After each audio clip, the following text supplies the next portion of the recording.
tanong ko po ay ganito.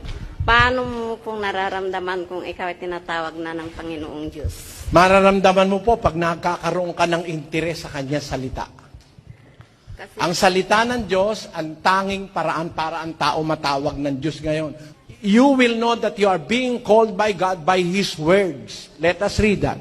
2 Thessalonians chapter 2, verse 14. Whereunto He called you by our gospel. How are we called? By the gospel. We have the gospel. And that calling can be felt by having interest in the gospel. Tagalogin mo yon.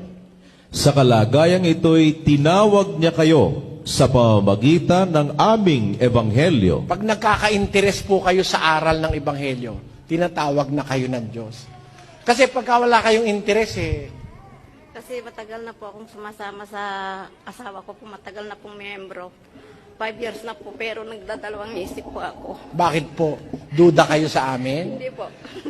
Ganito po kasi kapatid, may utusan Diyos, subukin ang lahat ng espiritu.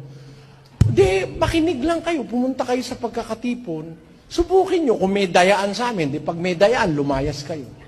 Wala namang mawawala. Her husband is a member 5 years ago. Now, she told me that